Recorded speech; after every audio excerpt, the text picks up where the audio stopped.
Welcome to Canada's podcast, the number one podcast for entrepreneurs by entrepreneurs.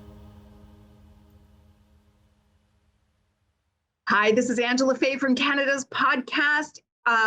Joining me today is Carl Fransen from CTEC, who ironically is actually not just around the corner for me here in Nanaimo, British Columbia. But that's a recent move. So that's part of what we're talking today about is remote work and kind of working from anywhere. What is happening now in the world as we know it? But let's start off with Carl. Can you give me a little bit of insight on your entrepreneurial journey to date? Angela, thank you for having me on your podcast. It's always a treat talking with you and hanging out with you. And to answer your question, my entrepreneurial journey, it started back after 2.5 years of backpacking around the world. I visited over 40 countries, 250 cities, and when I got back to home to Calgary, I realized I had no fear of the unknown, and I was quite extroverted at the time. So back in the year 2000, I started up the CTEC group, and in the first 3 months, I made $800 in 3 months. And how can you turn your back on that kind of money? But the first time you receive a check, it's every entrepreneur's it should be up on my wall right now. Exactly. But unfortunately, it went for food and for rent at the time. But I did have a goal in mind. I wanted to create a new type of experience for my clients by giving my techs or my people who work for me the best tools to do their job effectively and efficiently. And that's one thing that we kept going throughout the past 20 years that CTEC has been around is that mindset of always being on the current edge and diving headfirst actually into that area. And it has been around 3 to 4 evolutions of CTEC as I progressed throughout those 20 years, always trying to look for the bigger, better, faster, stronger, but always keep in mind what the clients are really asking you for. They're telling you the answers to the test, and you have to basically adapt your business continuously to what they actually need.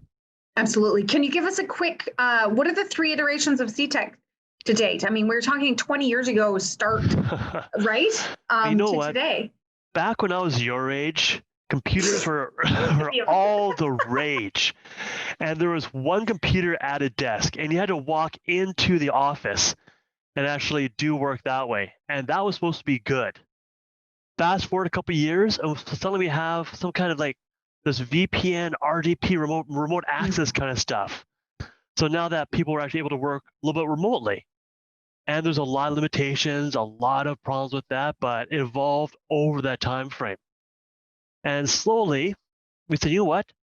Instead of selling you one server, it's like 10 servers, I can sell you one server and put everything onto that one server. So now I have the reduced amount of hardware. Okay, that was something I had to learn.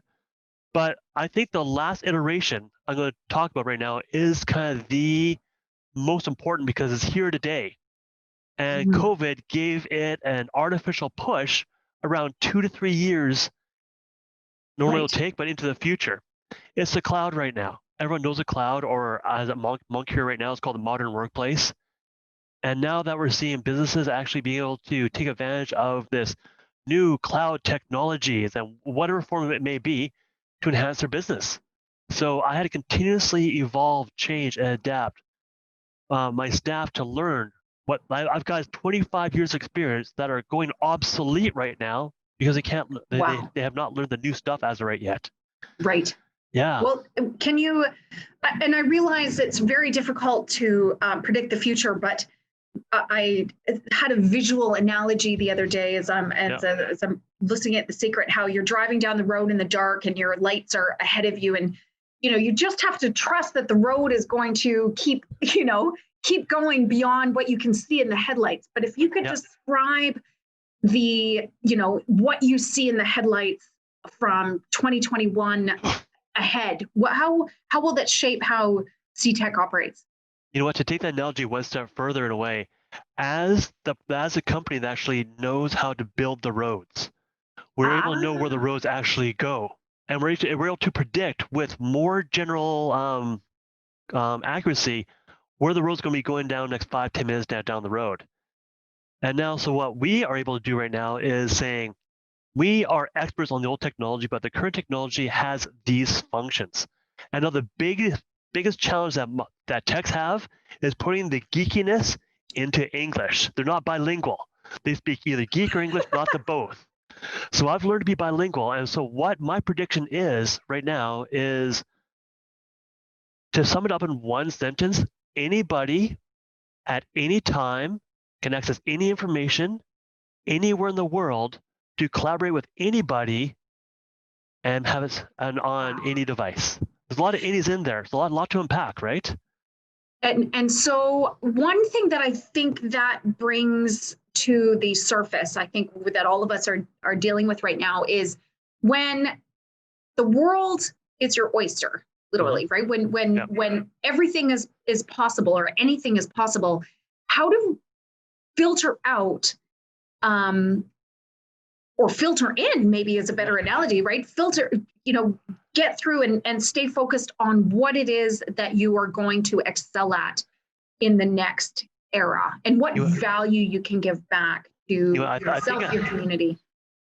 I think I alluded to the answer just a little while ago by listening to the clients.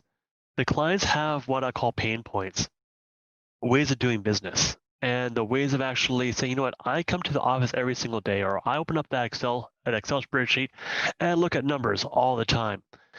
And once you understand that there's a new way of doing something, you're able to introduce that new technology into their new environment, saying, you know what, as of right now, do you really want to do that commute anymore? Do you actually want to share files? How about what right now? I'll show you how to collaborate in real time with other people. Much like with Zoom right now. We're now having this wonderful Zoom call back and forth. But what if we can expand upon that by actually fixing a real business pain point, whereas I don't have everyone drive in for a meeting. That's a very easy one. But how about this? Why don't we have people outside and inside your organization collaborate on a document together and actually work on it in real time while looking at each other, talking, and editing a file? So if you stop and listen to your clients and say, you know what, you're doing it this way for now. I always like the horse and cart and car analogy. They have a horse and cart. They have a beautiful barn. They have a wonderful horse. They have it attached onto a cart, and they use it every single day. And when you look at them and say, you know what, I have a car right over here. It's something different. It may not work for you because your roads might not be perfect for the car. But you know what if I basically showed you what the car looked like and showed you, would this actually fix your problems? And you know what? It's opening that door, getting that realization, saying that you could be doing something that you do normally today, but be more efficient at it, more effective, and at the end of the day, be more competitive and have better value for your IT spend. I'm curious, Carl, we've gone from horse and cart to cars to, the future. It's if you're reading people like, or listening to people like Peter Diamandis, and that the roads might not exist, right? Or certainly ownership of cars might not exist, but and then the Jetsons, heaven forbid, was a show when I was a kid, and people were in hovercrafts. So I'm curious what your role is at CTech, or what influencers do you listen to not just build the car, build the road beyond the headlights, but actually start to create the vision, see the vision, so that the how kind of unfolds. You have amazing questions and perfect timing. I was just actually doing that this morning. I blocked off 3 hours this morning to attend specialized sessions webinars put on by our vendors. And this one is Ingram Micro, attending Ingram Micro 1. Normally, they fly me down someplace in the States, and I've taken all these sessions. While they have top industry experts, imagine the future, but put it in ways of actually, here's how we use it today, and give ideas for me to take to my clients. Not only that, it's about me actually applying that current technology to CTech, my business, and saying, hold on a second, I realize right now that I don't spend time looking for documents. I have this program that does it for me. I can say, hey, Angela, you know that document I was working on last week about that thing in it about the proposal about New West Corp, and you have no idea. It's like, yeah, sure, open it up for me, and you now have the ability to do that. I can find, and if it works for us internally here at CTEC, I can now then basically prove it and actually sell it to the client as, Right. you know what, we ate our own dog food, and it was tasty, and check it out. How important is the proof of concept in a sort of transactional relationship? And what I mean by that is these, you hear great ideas, or you hear about space travel, or you hear about, it's possible for no car ownership, and us all to just have an app and call up a vehicle and at our disposal. So it eliminates a lot of efficiencies. Those are ideas at the moment that are being tested somewhere. How important is proof of concept at a local level or a regional level from your experience in the adoption of technology? The proof of concept is, in my opinion, the difference between success or failure of the entire project. Mm-hmm. When you're offering, some people only move when they're uncomfortable. And when they do something a certain way, they don't want to move. But if you offer them a different way, they will potentially adopt onto that if the value proposition is good enough. However, this kind of comes down to the crunch part. This is a new way for them and also for you. You better have the ability to properly deliver that in a way that the client's asking for, and take them on that journey hand in hand. So take them from point A to point B and everything in between those two letters, and let them adopt onto it. I've installed massive systems that failed miserably because they worked perfectly, yet no one used them. Right. You need to find that client pain point, prove it to yourself that yes, it does work, and then guide them, teach them on how to use it, and change the way they currently do business, which is so hard to find right now. We have these CEOs running these multi-million-dollar corporations that think driving to an office in their own car is a good idea, or having an office space is actually mandatory, or physically seeing their staff is something that needs to be done, or else they're being lazy and not productive. It's that mindset that you need to get around and change. And we're at the precipice of the door is there, the door's open. And you're just trying to get them to walk through and actually see that it's greener on the other side. Trust well, me. and that's an interesting concept of, been listening and reading to different viewpoints as far as the shift in mindset from COVID being yes, it's a health pandemic, and I would like to acknowledge and express that there's no doubt about the impact and the health concerns, across the world. But some of the legacy pieces that are happening in our day-to-day and how we interact with our business and our staff and our community, and some of the legacy pieces that are actually, brilliant, much more efficient, much more productive, much more efficient. They're not based on resource extraction. They're based on leveraging high efficiency.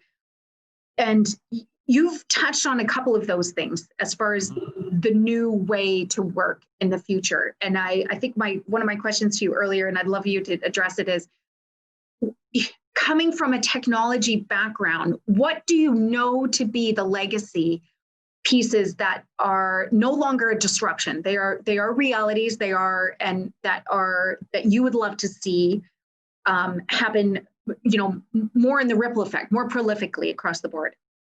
Oh, good question. Might take some time to think about that one for a little bit. But I think that my best answer would actually be this. Technology and all the legacy. There's some things that technology cannot replace. Is that human interaction, that the face-to-face contact. And we need to have basically, and sitting at home all the time is not healthy for a body. It requires stimulus. It requires you go outside. It requires that social interaction that a lot of times being mobile doesn't give to you. And having the opportunity to seclude yourself in your basement or in your office at home 8 hours a day and not get out is something that we need to overcome. So that legacy aspect of being human and having the human interaction is so very much has got even more important. We have companies today like Microsoft who have brought back the virtual commute again. They're trying to say, give you time to rest and reflect and interact with people in a much more constructive way. And we still need to have. Yeah. Well, and I like that, the virtual commute. I tend to go with the, post-work beers happens a lot in my life. So where's the virtual water same cooler? idea, right? Yeah, no virtual water cooler anymore. Water cooler, exactly. The water cooler, which is, that's what camaraderie. Some of the best moments and aha moments happen in the workplace when you're by the water cooler, you're relaxed and you've applied things, but now you're thinking about them and from a new perspective. Building relationships with people as well, right? Walk over to someone's desk and say, hey, let's go for lunch together. Or, hey, I need help with this. And you can sit down and you see the body language and they come over and they help you. And it brings you, as a social species, it brings you so much closer together that legacy piece right there is something that we will be lacking. At least for my generation. Millennials, not too sure. Where some may have like 6,000 Facebook friends. They never met any of them face to face. Right. But who knows? Right. Well, and speaking of, the impact of who you're walking outside with and saying, let's meet up for a recreational activity or a coffee or lunch, the community in which you live now and work is becoming so much more important. So I would like to touch on the fact that you've just made a move, a physical move with your family. Do you want to just describe a little bit about how and why? This goes back to my core tenet of being family first and having basically the family not be driven by the technology. And as the president of CTEC, I also set an example for my staff and also for my clients and clients to be. I used to live in Calgary around 2 months ago. I moved myself over to Nanaimo in a matter of 2 weeks, and I'm now running my company. Yeah, I'm now running my company effectively and efficiently here in Nanaimo. When talking with my staff, they don't even know I'm actually even here. The only drawback is I work an hour earlier, and I seem to work an hour later because of the time zone change. Right. Beyond that, my company is basically a pure modern workplace. It's set up like this, and I reach out to my staff via Teams or chat or whatever. We collaborate on documents. Mm-hmm. And in fact, my latest round of employees have quit their jobs to come work for CTEC because they didn't want to go to the office anymore. So me moving to Nanaimo, it was a pure shift of a better lifestyle. I can now basically walk out of my house. I have a view of Departure Bay. I see the ferry. I see Gabriel Island right across the bay, and it's gorgeous. Instead of basically driving half an hour to 45 minutes to Costco, I drive 8 minutes through a forest lane to Costco. Right, exactly. I like to think that, the Nanaimo, it's not in our brand promise here, but it almost could be, where it's a 15-minute commute to anywhere, whether it's Costco or a trailhead or a transport hub. The last hike that my family did was basically on the edge of Nanaimo, the actual city itself. We went to the Abyss and Creeper Route sort of thing. It was phenomenal. And normally in Calgary, I would have to drive maybe like an hour to get to Kananaskis or maybe to the trailhead and wherever I am. But everything is so close. The NSPs here are phenomenal. And everything is stable. All the amenities are around us right here. But one more thing I did for my staff. I had 3 hours of staff meetings one time. And I don't know the name of the lake.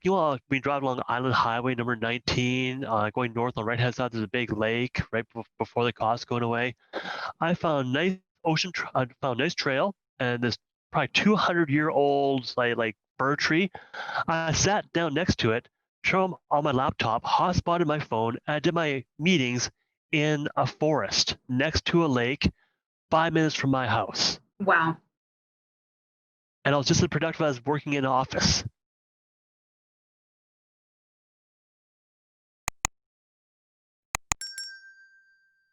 Well, and it's I'm adding. So you've said some of the things that won't change is the need for the human interaction. I think the second thing that won't change and is probably even more reinforced now is our need to interact in nature.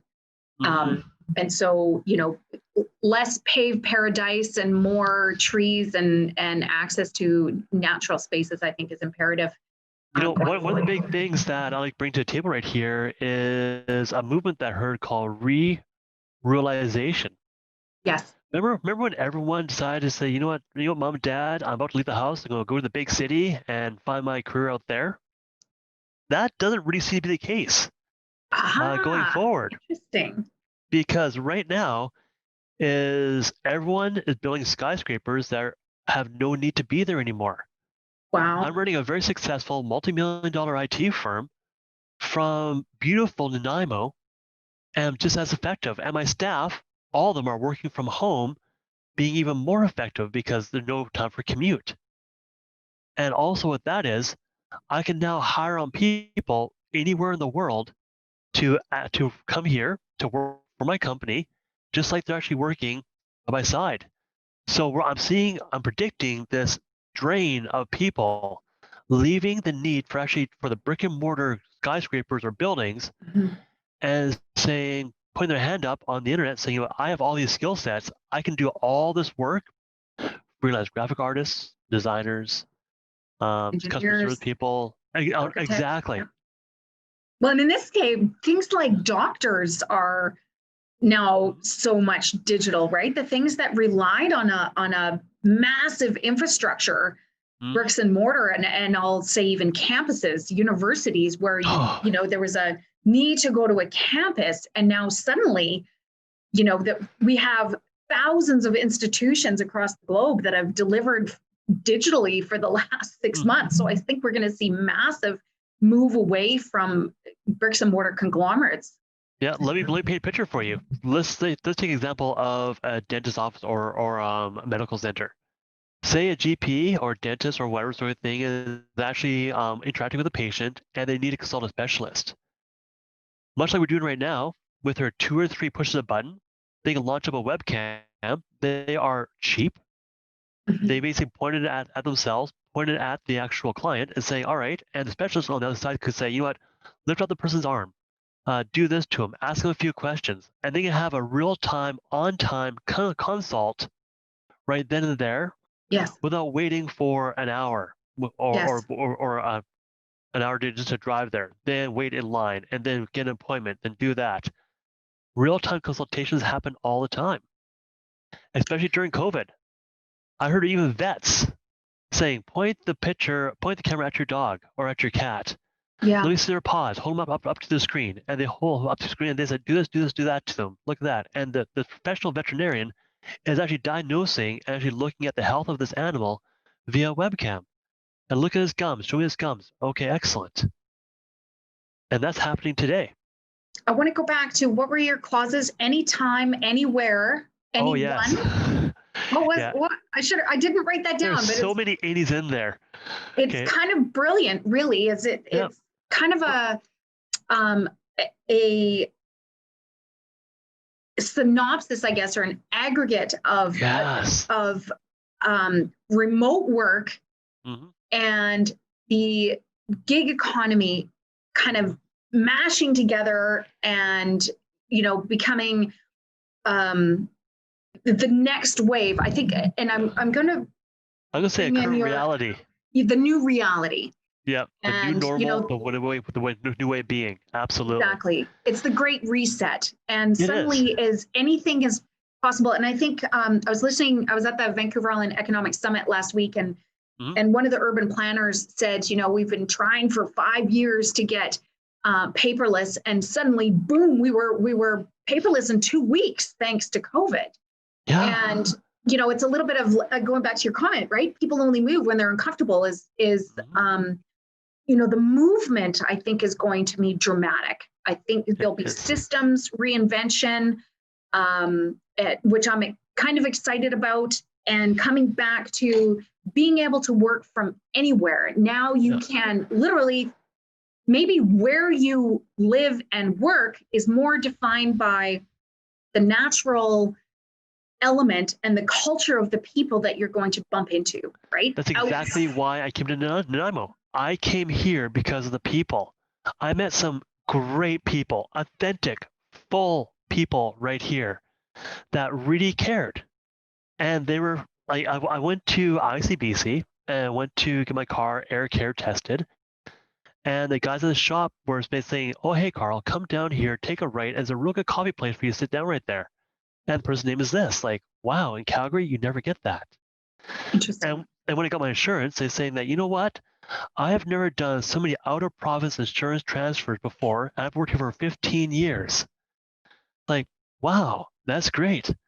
But the thing is, it's not working from anywhere. It's being able to collaborate, communicate, but also be secure. And also bring in people ad hoc that are not in your office, but outside your office and in real time to work with. It creates a whole community of knowledge workers that share ideas, to share concepts, to interact together in new and innovative ways. Well, and I'm curious. That's kind of the where we live and work from. One of the messages that you and I wanted to try and uncover here is bestowing the idea of that you can live and work anywhere. So we've talked about maybe where you're physically living. How about who you're working with and how that will affect maybe hiring or growth for CTEC? I mean, using CTEC as an example, and then maybe your clients as far as like you said, people can quit their jobs now and actually go work for CTEC because you're almost completely digital. Exactly. And now and I could live in, Whitehorse or Ukraine or other than the time zones, different and choose to work for CTEC, right? So exactly. Choosing CTEC over all of the other companies really is about you. Yes. It's and the thing is, you and your company values. And very much so, yeah, because with so much technology, I had to basically put a people first approach actually to living this lifestyle. I had to listen, much like my employees became my clients, so to speak. I had to listen to them say, you know what, Carl, I used to do it this way right now. Can you make that better? Carl, I interact with clients this way. Give you an example. My sales guys right now are able, beforehand, we go to a Word document, write up a proposal, print it out, attach onto an email, and then send to a bunch of people for corrections, and then we send out to the client. But right now, my sales guys, they can go up to a program, they push a button, all the templates are loaded in there, they fill in a few files, they push on a button, and it creates a website for the client, and the client can go to this website and view the entire proposal. I cut down my sales team admin time by around 70% by creating that one tool for them. And now who you work for is really important because I realize that not everyone is like Carl at CTEC. I completely embrace the new technology based on my current business pain points to make life better for my clients. Other CEOs, other business owners, or decision makers kind of have a different mindset. I've done it this way for the past 20 years. It works. I know it. I like it. Don't change it because a change is scary. I call those guys the dinosaurs. And there's a big asteroid coming down. They may survive, perhaps not in their existing shape or form, but I'd rather be the mammals that realize that with this COVID asteroid that's going to be hitting us, that I can take that as an opportunity. I can take the opportunity and say, you know what? With this changing landscape, I'm going to adapt my company so that my staff can be successful here in the new normal.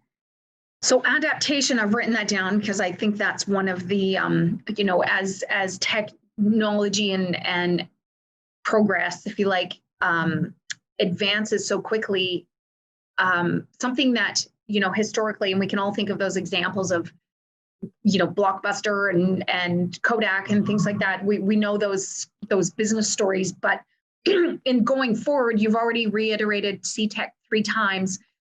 What sort of pace do you think companies need to adopt going forward? And then what are those core skill sets that will be required going forward as we ourselves have to embrace them, but also, in our teaching of our kids?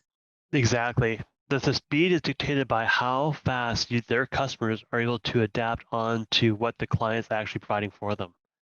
So I'm gonna go to a client side and say, I can give you all this cool technology, but are you able to use it? And not only are you able to use it, but are your clients able to adapt onto this and actually say that's a real good idea? Is there a business value to that? And the problem is every single business is unique. There is a core infrastructure that everyone needs collaboration, communication, but the deeper dive into things that is what is their unique selling feature? How are they going to get to market? And how can they be more competitive? If one business today needs to compete, another business right here needs to compete, who's going to win out? The client's going to make the decision. Right. I want those clients that are able to better. I want to give those clients, my clients, the tools for them to compete better, be more efficient, have better spend for their IT dollar than someone else who does it the traditional way. And that takes an investment. That takes a little bit of leap of faith as well. Will it work? Is this a good way about going about doing things? I'll be one of the first. But right now, 68% of most businesses in Calgary, across Canada, are not at full capacity as of right yet. Mm-hmm, mm-hmm. And that is a daunting figure. But that means that they need to compete to survive. And guess what? The board game, the economy has changed radically. And now is a time to figure out, all right, since the game has changed, I need to figure out what best way for me to put my players, my pieces, so I can be able to adapt and also survive while everyone else wants to eat my lunch. So I'm just bringing another, I spoke to Lior, who is the CEO of the sustainability group in Canada that promotes sustainability, and he's based in Calgary.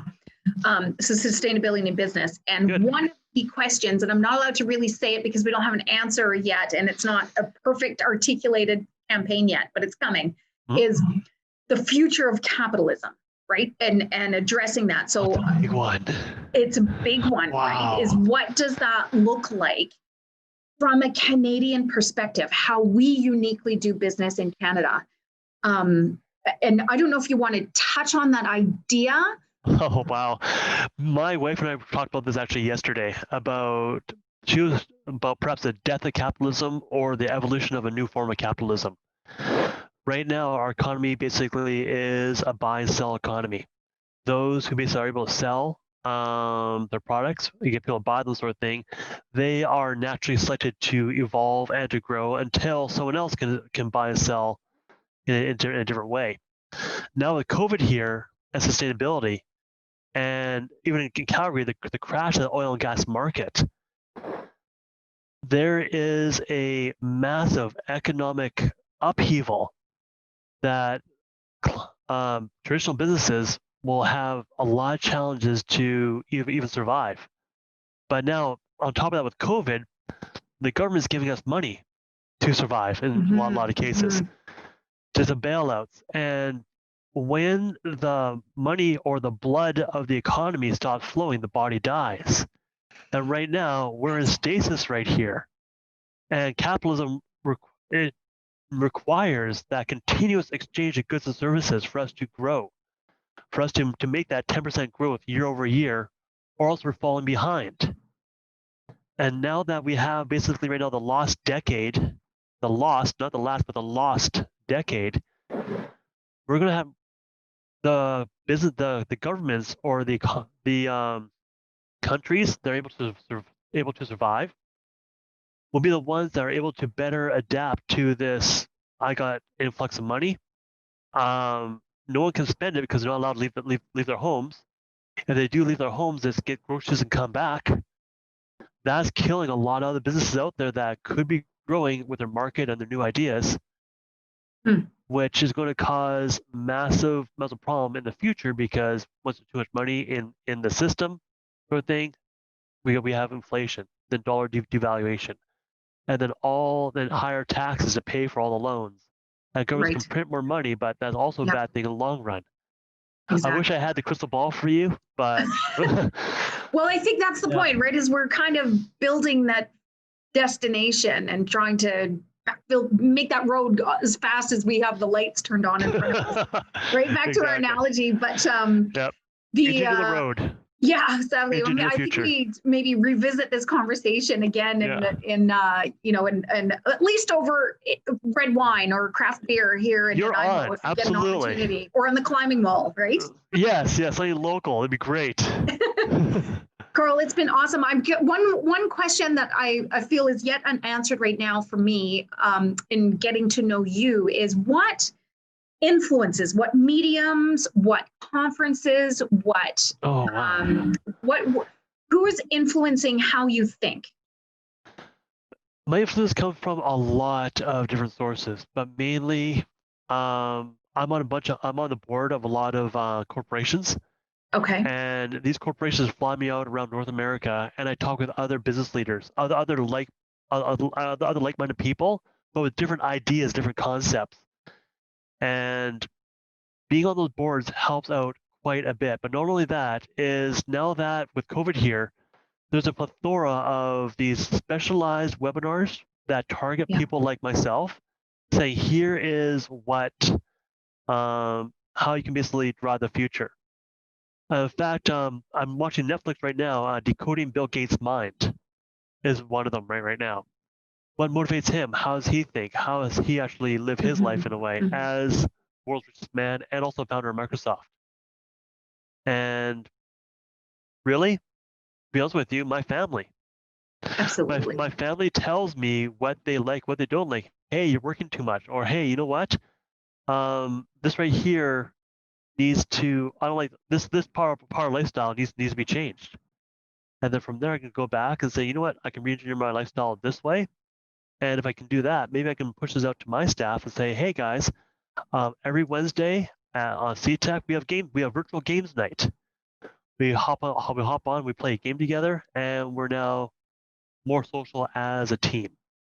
Absolutely. Well, and I'm curious, you've made the move. I know it's only recent, but have you noticed any other staff that have put in requests for, a 2-week leave while they relocate to another community? Everyone's jealous of me, absolutely.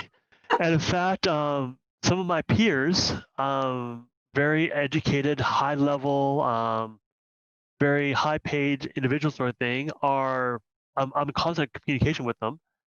And they're saying, maybe I can live in Nanaimo. And we're actually hosting a family next week coming here and doing exactly what I'm doing. And a lot of our friends in Calgary are saying, you know what, Calgary may not be the place to be right now. I can work from anywhere. Now that you guys have done it, we can do exactly the same thing. So I think that we're kind of the first in a long series of people that are actually making this an actualization of this reality that this right here is doable. You don't have to go to the big city, pay a massive mortgage for a small house in a downtown core. You can come to a place like this, pay the same amount, have a much larger house in a forested area with neighbors who you know, and that forced drive to Costco. Well, and I think that even in a tourism sense, that there's the whole high level conversations are about the hyper local, right? And the return to hyper local, where your neighbors, you spend time because you're not commuting 2 hours a day. You're actually out doing your yard work, and you're walking to the corner store and things like that because you've got a little bit more time. So I think local, living, working, and buying, working, and living local. Yes. And having that community feel yet again, like back in Calgary, I really didn't know my neighbors that much, because even though I work from home, they didn't. They at 7:30, at 6:30 in the morning, they're in their cars driving to downtown. Right. Yeah. Or whatever they drive. I don't know what. I was at home working wherever they left. I didn't see them all day. I took a walk around an empty suburbia. The highest and best use would be a little bit more densification, right? And actual activity. And going back to, I think, the bestowing the idea and our final wrap up being you can work from anywhere. And wouldn't it be great if you can nurture those human connections and natural connections in wherever you work that doesn't at all detract from being able to work globally? Engineer your lifestyle for a positive experience. Woohoo! I love it. Good. Me too, Carl, man. it has been an absolute pleasure having you on Canada's podcast. And forward to liaising with you again. I know we'll meet again. Count on it. Have a good day, Angela. Bye.